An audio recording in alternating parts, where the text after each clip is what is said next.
सर्वमंगलमांगल्ये शिवे सर्वार्थसाधिके शरण्ये त्र्यंबके गौरी नारायणी नमोस्तुते। नमस्कार, स्वागत है आपका आचार्यवाणी में। मैं आचार्य डॉक्टर विक्रमादित्य आपके साथ हूं और आज हम उपस्थित हैं मंगल की स्थिति को बताने के लिए कि मंगल का परिवर्तन क्या कुछ आपके साथ करने वाला है। वृश्चिक राशि वालों, आपकी ग्रह की राशि का स्वामी मंगल है और मंगल जो है वो बहुत ही विचित्र स्थिति के दौरान से अभी निकला है। मंगल की स्थिति ऐसी थी कि हिम्मत ही नहीं हो पा रही थी और सब जगह ऐसा था कि जहाँ जा रहे थे ठोकर मार रहे, टक्कर मार रहे थे, उसका कोई फल नहीं निकल रहा था क्योंकि मंगल निस्तेज थे।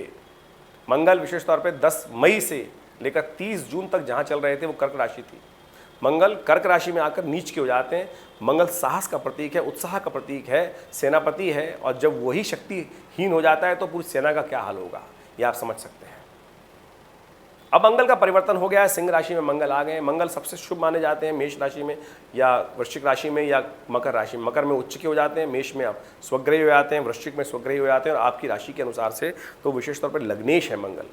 अब मंगल परिवर्तित होकर कहाँ आ रहे हैं? दशम भाव में आ रहे हैं और दशम भाव के मंगल बड़े शुभ माने जाते हैं और ये मंगल उन्नति कारक होते हैं। दशम भाव में उन्नति देते हैं, राज्य पद प्राप्त कराने के योग देते हैं और लोगों के साथ आपके साथ संबंध व्यवहार अच्छे बनाने के योग देते हैं, पद प्राप्ति के योग देते हैं, इष्ट मित्रों से विशेष तौर पर सुयश प्राप्त करने के योग देते हैं क्योंकि ये दशम भाव जो है यश का भाव है ना, दशम भाव राज्य का भाव है, दशम भाव पिता का भाव है।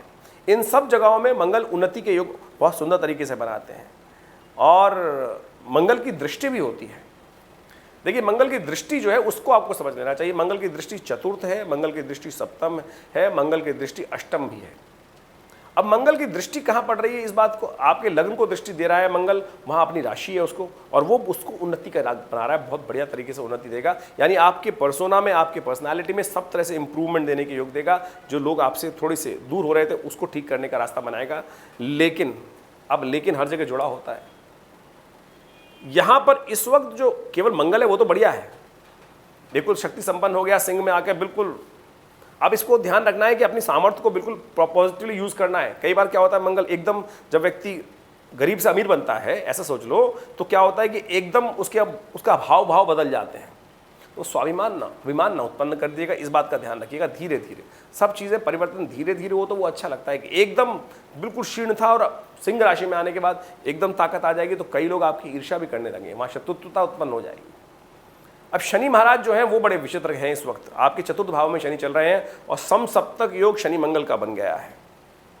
समसप्तक योग शनि मंगल का बनना ये किसी प्रकार भी ठीक नहीं है। ये आमतौर पर शनि मंगल का टकराव जब होता है तो वो विशेष तौर पर प्राकृतिक आपदाओं का योग देता है, एक्सीडेंट का योग देता है, आतंकवाद बढ़ जाता है, हिंसक प्रवृत्तियां लोगों की बढ़ जाती हैं और वही मनस्य आपस में बढ़ जाता है, दंगे होने के योग बन जाते हैं, साथ साथ अशांति का वातावरण बन जाता है, राजनीतिक उठापटक, छात्र विशेष तौर पे शांति भंग होने के अंदेशे दिखाई दे जाते हैं और साथ साथ राज्य स्थिति में परिवर्तन का योग बन जाता है।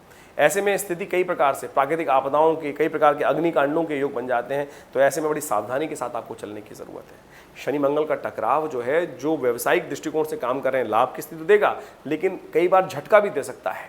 जो लोग फॉरवर्डिंग का बिजनेस, रिस्क वाले काम कर रहे हैं तो उनको ध्यान रखते हुए कार्य करने की आवश्यकता है। शनि मंगल का टकराव जो है वो चोट भी लगा सकता है, एक्सीडेंट करा सकता है, कमर में, हड्डी में, इस सब संबंधी समस्या भी दे सकता है। कमर का भाव है, पेट का भाव है, इन सब संबंधों में कष्ट लाने के योग दे सकता है। शनि मंगल का टकराव जो है उसके साथ साथ एक योग और भी बन रहा है। शुक्र भी साथ में पीछे पीछे चलते चलते वो आपके मंगल के साथ आ रहे हैं। मंगल और शुक्र की युति बड़ी विचित्र होती है। 1 तारीख को मंगल का परिवर्तन होगा और 5 तारीख को शुक्र भी भागते वहीं शुक्र के साथ, शुक्र जो है मंगल के साथ चिपक जाएंगे जाकर और ये तामसिकता, कामुकता, विशेष तौर पे व्यभिचार, आप कहा जाए सेक्स की तरफ इंक्लाइन व्यक्ति ज़्यादा, कामसिकता की तरफ ज़्यादा, तो इश्क मोहब्बत के चक्कर में कहीं बदनाम ना हो जाना, ऐसे भी योग दिखाई देते हैं। शनि महाराज वहाँ बैठे हुए सामने के और वो बदनामी के योग दे रहे हैं। तो इस बात से ध्यान रखना कि कहीं बेकार के चक्करों में, एक्स्ट्रा मैरिटल अफेयर्स के चक्कर में कहीं परेशानी में ना फंस जाए, इस बात का ध्यान रखना।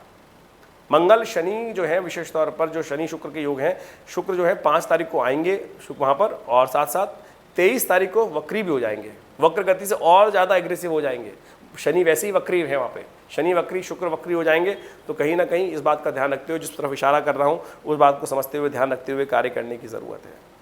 बच्चे लोग जो है पढ़ाई के संबंध में ध्यान रखते हुए कार्य करें, कहीं पढ़ाई से मन डिफ्लेक्ट ना हो जाए, इस बात का ध्यान रखते हुए कार्य करने का प्रयास करें। बच्चों के लिए आपके ग्रह संतान जो मंगल देख रहा है वहाँ कहीं ना कहीं स्थिति खराब कर सकता है। उनके स्वास्थ्य का, उनके अपने संबंधों का ध्यान रखते हुए भी आपको काम करने की ज़रूरत है।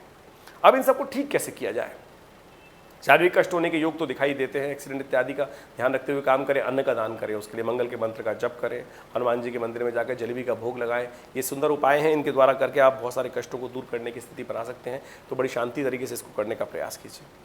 हमने बहुत अध्ययन करने के बाद एक रास्ता निकाला बहुत बढ़िया तरीके से। देखिए, हर चीज़ सकल पदार्थ है जगमाई, कर्महीन पुरुष पावत नहीं। तो हमने विद्या अध्ययन के द्वारा बहुत अच्छे से पुराणों के अध्ययन से एक रास्ता निकाला। हमने समझा कि मंगल हैं कौन। मंगल वीरभद्र है, शिव के अंश से उत्पन्न होने वाले हैं, धरती से उत्पन्न हुए हैं। कहा जाता है कि जब भगवती ने भगवान शिव के समक्ष अनुनय विनय किया कि मुझे यज्ञ में जाना है, पिता के द्वारा यज्ञ जो किया गया है दक्ष के द्वारा उसमें जाना है, तो भगवान शिव ने मना किया कि यज्ञ में नहीं जाना चाहिए, आमंत्रित नहीं है आप, हमको आमंत्रण नहीं दिया गया है।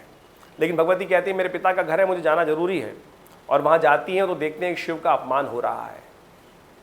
भगवान शिव का जब अपमान होता है तो सती सह नहीं पाती हैं और अपने आप को यज्ञ कुंड में समर्पित कर देती हैं। और वीरभद्र भगवान शिव भेजते हैं उस यज्ञ को विध्वंस करने के लिए। और शिव वीरभद्र जो आते हैं वो यज्ञ को दक्ष का सिर काट देते हैं। वीरभद्र शिव पार्वती को ले जाकर वहाँ भगवान शिव को वापस वहाँ उनके शरीर को देते हैं। तो भगवान शिव वीरभद्र को आकाश में स्थित कर देते हैं कि मंगल के रूप में स्थित हो और आज से तुम्हारी यश कीर्ति वहाँ वृद्धि होगी। तो शिव का ही अंश है मंगल। इस बात को जो पुराण है इस बात को साक्षात बताते हैं। तो आप शिव को प्रसन्न कीजिए। और शिव को प्रसन्न करने का इस वक्त बहुत सुंदर योग चल रहा है। देवशयनी एकादशी हो चुकी है, भगवान विष्णु शेषशय्या में विश्राम कर रहे हैं और अब सारी समस्त सत्ता जो है शिव के हाथ में, संसार का समस्त कर्म। शिव भोलेनाथ हैं, जल से भी प्रसन्न हो जाते हैं। 1 तारीख को ग्रह का परिवर्तन हो रहा है, शनि मंगल का टकराव आरंभ हो रहा है। 4 तारीख को शुरू हो रहा है सावन का महीना। तो हमने भी बड़े विचार करने के उपरांत, और इस बार सावन का महीना बहुत खास है। लौंद का महीना भी सावन में आ रहा है। तो सावन 30 दिन का नहीं, 1 महीने का नहीं, 2 महीने का सावन हो गया है। तो यानी 1 तारीख से लेकर 18 अगस्त तक, 1 जुलाई से लेकर 18 अगस्त तक जो ये शनि मंगल का टकराव की स्थिति है पूरी 1.5 महीने, पौने 2 महीने चलनी है। ऐसे में ऐसे पूरे महीने में शिव का जो विशेष तौर पर सबसे प्रसन्न वाला महीना सावन महीना वो चलने वाला है। तो कोशिश ये करें शिव का नित्य प्रति अभिषेक करें। जब भगवान की कृपा का सानिध्य प्राप्त हो जाता है ना, तो सब अहित अनिष्ट जो है दूर हो जाते हैं और सब शुभ ही शुभ होने के योग बन जाते हैं, जिसका भगवान शिव का जहाँ वरदहस्त आ जाता है। तो कोशिश ये करें, हमने विवेकानंद योगाश्रम में सुंदर तरीके से पूरे 60 दिन 2 महीने तक के लिए सुंदर रुद्राभिषेक का, रुद्र महायज्ञ का आयोजन किया है। नित्य प्रति शाम को भगवान शिव का अभिषेक करने का सुंदर कार्यक्रम विवेकानंद योगाश्रम दिल्ली में रहेगा। दूध के द्वारा, जल के द्वारा, तिल के तिलोदक के द्वारा, भांग के रस के द्वारा, इच्छू रस के द्वारा, तेल के द्वारा, घी के द्वारा, दही के द्वारा, विभिन्न प्रकार से भस्म के द्वारा सबसे भगवान का अभिषेक चलेगा। रुद्राष्टाध्यायी के मंत्रों के द्वारा नित्य प्रति 2 घंटे का ये कार्यक्रम रहेगा। आप सब लोग इसमें सम्मिलित हो सकते हैं, लाइव इस कार्यक्रम में जुड़ सकते हैं और इस कार्यक्रम में विशेष तौर पर भगवान शिव का आशीर्वाद प्राप्त करने का अवसर रहेगा। आप कोशिश करें भगवान शिव के सुंदर इस यज्ञ में, अभिषेक में भाग लेते हुए अपने समस्त अनिष्टों को दूर करने का अवसर प्राप्त हो। और घर में बैठे बैठे भी यदि चाहें तो आप कोशिश करें इच्छू रस से, गन्ने के रस से नित्यपति भगवान का अभिषेक करें, कुशोदक से भगवान का अभिषेक करें। आपके समस्त कष्ट दूर होने के योग बनेंगे। सीधा साधा उपाय, बिना पैसे का उपाय हमने आपको बताया है, तो इसको करें, आपके कष्ट दूर होंगे। तो वृश्चिक राशि वालों को कल्याण होगा। धन्यवाद।